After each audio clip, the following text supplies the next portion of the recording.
Hello guys, स्वागत आहे माझ्या चॅनलवर जॉब विथ भूषण. आजचा टॉपिक आहे आपला महावितरणची दुसरी भरती. दुसऱ्या भरतीबद्दल आपला टॉपिक असणार आहे. ही भरतीचं नाव आहे निघालेली आहे ज्युनियर असिस्टंट अकाउंटंट. ही भरतीचं नाव आहे, म्हणजे मराठीमध्ये कनिष्ठ सहाय्यक लेखा असं म्हटलं जातं याला. याच्यामध्ये आपल्याला 468 जागा निघलेल्या आहे. त्याच्याबद्दल आपण संपूर्ण माहिती घेणार आहे या व्हिडिओमध्ये. ते किती वॅकन्सी किती निघालेली आहे, त्यानंतर एज क्रायटेरिया काय आहे आणि त्यासाठी क्वालिफिकेशन काय लागणार आहे आणि सॅलरी किती असणार आहे, कशा पद्धतीने परीक्षा होणार आहे, आपण सगळ्या व्हिडिओमध्ये बघणार आहोत. आपण वयोमर्यादा वगैरे सगळं आपण टाइम न करता या व्हिडिओकडे वळूया. आणि या चॅनलवर तुम्ही नवीन कधी असाल काही तर लाईक अँड सबस्क्राईब जरूर करून ठेवा जॉब रिलेटेड व्हिडिओ बघण्यासाठी. चला सुरू करूया. टाइम न वेळ न घालता आपण हा व्हिडिओ.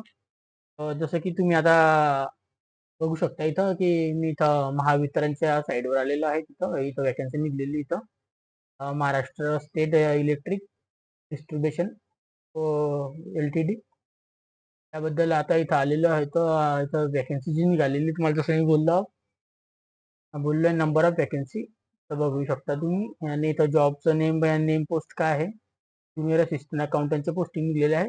आपण सर्वात आधी हे बघूया वॅकन्सीज कशा पद्धतीने निघल्या आणि कॅटेगरी वाईज किती जागा आहे. सगळ्यात पहिले जे SC कॅटेगरी आहे त्यांच्यासाठी 72 जागा निघलेल्या आहे इथं. ST कॅटेगरीसाठी 47 जागा आहे. VJA साठी 14 जागा आहे. NTV साठी 7 जागा आहे.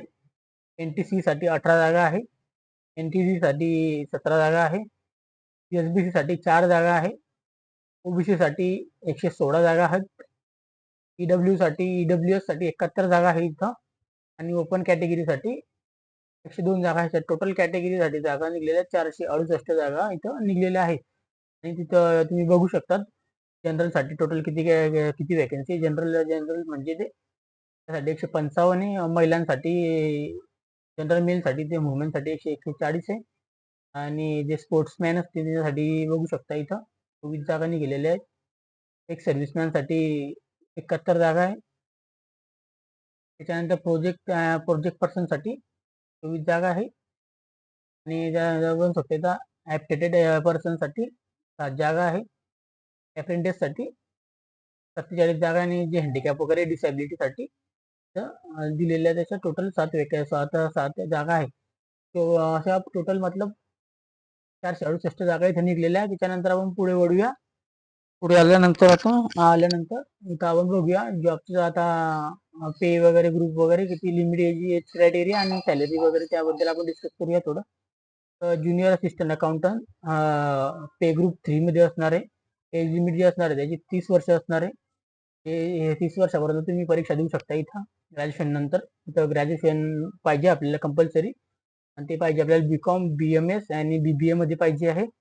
आणि जे ST ST कॅटेगरीमध्ये येतात SC ST या EWS कॅटेगरीसाठी 5 वर्षाची सूट आहे, म्हणजे 35 वर्षापर्यंत परीक्षा देऊ शकतात. त्यानंतर एक सर्व्हिसमॅन जे एक सर्व्हिसमॅन मध्ये 45 वर्षाची परीक्षा देऊ शकता. आणि जे स्पोर्टमध्ये येतात त्यांच्यासाठी पण 5 वर्षाची सूट आहे, म्हणजे 35 वर्षापर्यंत देऊ शकता. आणि हँडिकॅप जे डिसॅबिलिटीमध्ये जे येतात त्यांना 45 वर्षापर्यंत देऊ शकता. इथं ऑर पर्सनमध्ये 5 वर्षाची सूट आहे. अशा प्रकारे इथे कॅटेगरीच्या सूट दिलेल्या आहेत. तुम्ही इथं वाचून घेऊ शकता. आणि त्याच्यानंतर मी तुम्हाला मेन महत्त्वाचं जे सांगतो आता, इथं क्वालिफिकेशन हा टॉपिक खूप महत्त्वाचा आहे. क्वालिफिकेशन पाहिजे आपल्याला BCom BMS with MSCIT certificate आपल्याकडे पाहिजे. आणि एक्सपिरियन्स काय ते एक्सपिरियन्स काय नसला तर चालेल, नो एक्सपिरियन्स. आणि फ्रेशरसाठी पण ते जॉब आहे, समजलं. त्यानंतर आपल्याला डिग्री जी ते कोणत्या पण युनिव्हर्सिटीमधून आपल्याला डिग्री पाहिजे. क्वालिफिकेशन ग्रॅज्युएशन पाहिजे. आपण BCom BMS किंवा BBA मधून विथ आपल्याला MSCIT सर्टिफिकेशन पाहिजे. 3 मंथ ड्युरेशन, समजलं. नंतर पुढे मी घेऊन जातो त्यांना. तर आपल्याला सॅलरी किती भेटणार स्टार्टिंगला, ते कटांत्री पद्धतीमध्ये भरती असणार आहे. 3 वर्षाच्या कटांत्री पद्धतीवर ते घेणार आहे. त्याच्यानंतर आपल्याला ते परमनंट करणार आहे 3 वर्षानंतर आपलं काम वगैरे बघून. फर्स्ट इयरमध्ये ते आपल्या पहिल्या वर्षाला 19,000 रुपये महिना देणार आहेत. दुसऱ्या वर्षाला ते आपल्याला 20,000 रुपये महिना देणार आहेत. आणि तिसऱ्या वर्षाला 21,000 रुपये देणार आहे, असं त्यांनी सांगितलेलं आहे इथं 3 वर्षापर्यंत. त्यानंतर post commerce graduation finance paid professional यांना 1,000 रुपये मंथ 1,000 रुपये month in the during in the graduation यांनी इथे लिहिलेलं 1,000 रुपये पोस्ट ग्रॅज्युएशन झालं त्यांना भेटणार आहेत. प्लसमध्ये. त्याच्यानंतर तुम्हाला me after successful complete training period मतलब ज्या वेळेला तुमचं 3 वर्षाच्या खटांती पद्धतीची भरती संपणार, त्यानंतर त्यांची रेग्युलर भरती झाल्यानंतर लोअर डिव्हिजन क्लर्क अकाउंटंट या पदावर तुम्हाला घेण्यात येईल MSEB मध्ये कंपनीच्या. नंतर तुम्हाला त्याचं सॅलरी देण्यात येणार आहे 72,000 रुपयेपर्यंत तुम्हाला इथं सॅलरी भेटू शकते. 72,875 पर्यंत 3 वर्षानंतर खटांतरी भरती झाल्यानंतरची गोष्ट आहे बरं ही काहीच दुसरं द्यायचं आहे. त्यानंतर तुम्हाला इथं नोटीस वगैरे दिलेले आहे कशा पद्धतीने आहे कॅटेगरी वाईज ते बघू शकता तुम्ही आरक्षणाबद्दल. नंतर तुम्हाला मी खाली घेऊन चालतो एक्झामिनेशनच्या पॅटर्नवर. आपलं एक्झामिनेशन पॅटर्न कसं आहे त्याबद्दल विचार करूया आता. थोडा सिलेक्शन प्रोसेस कशी असणार आहे, तिथं होणार आहे आपल्याला टेस्ट होणार आहे आपली इथं टेस्ट होणार आहे आपली. ते परीक्षा कशा पद्धतीने असणार ते पण बघूया. टेस्ट होणारे पर्सनल प्रोफेशनल नॉलेज बद्दल 50 क्वेश्चन असणार आहे, त्याला 110 मार्क असणार आहेत. नंतर जनरल नॉलेज बद्दल परीक्षा होणार आहे, त्यामध्ये 3 पार्ट आहे. रिझनिंग 40 क्वेश्चन रिझनिंगचे, त्याला 20 मार्क असणार आहे. ॲप्टिट्यूड क्वांटिटी ॲप्टिट्यूड मध्ये 20 क्वेश्चन येणार आहे, त्यासाठी आपल्याला 10 मार्क असणार आहे. आणि मराठी लँग्वेजसाठी 20 क्वेश्चन असणार, त्याला पण 10 मार्क असणार आहे. टोटल कधी बघितले गेले ते 130 क्वेश्चन येणार आहे 150 मार्कांसाठी. तुम्हाला 2 घंट्याचा टाइम भेटणार आहे. इथं लिहिलेले 120 मिनिट 2 घंटे. इथं खाली लिहिलेलं आहे 1 मार्किंग निगेटिव्ह मार्किंग असणार आहे, इथे लक्षात असू द्या.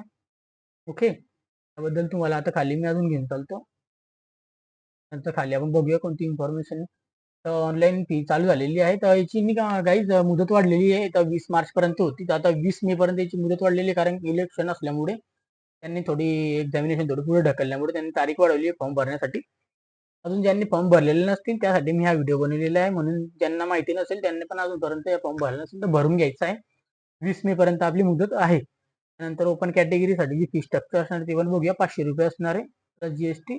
आणि जे कॅटेगरीमध्ये असणार आहे त्यांना 250 रुपये फी असणार प्लस GST. अशा पद्धतीनं हे इथं भरती आहे. काही ज्यांना आपण अजून अप्लाय केलं नसेल त्यांनी इथं अप्लाय करू शकतात.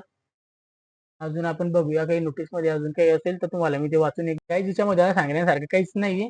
तर तुम्ही आता इथं डायरेक्टली आता फॉर्म भरू शकता. 20 मे पर्यंत मुदत वाढलेली आहे MSEB मध्ये. तर फॉर्म कसा भरायचा तुम्हाला जमत नसेल तर मी फॉर्म भरण्याचा व्हिडिओ पण इथे टाकणार आहे आता याचा फॉर्म कसा भरायचा याच्याबद्दल मी संपूर्ण माहिती माझाच फॉर्म भरणार स्वतःचा तो व्हिडिओ इथं अपलोड करणार आहे. तर तुम्ही चॅनलवर कधी नवीन असाल चॅनलला लाईक आणि सबस्क्राईब जरूर करून ठेवा, की तुम्हाला जेणेकरून पुढचा फॉर्म भरण्यासाठी व्हिडिओ तुम्हाला बघण्यासाठी कामात येईल. आणि असेच नवीन जॉबचे व्हिडिओ पण तुम्हाला इथं चॅनलवर बघण्यात येतील. चला आता भेटूया आपण नेक्स्ट व्हिडिओमध्ये काही. तोपर्यंत थँक्यू आणि बाय.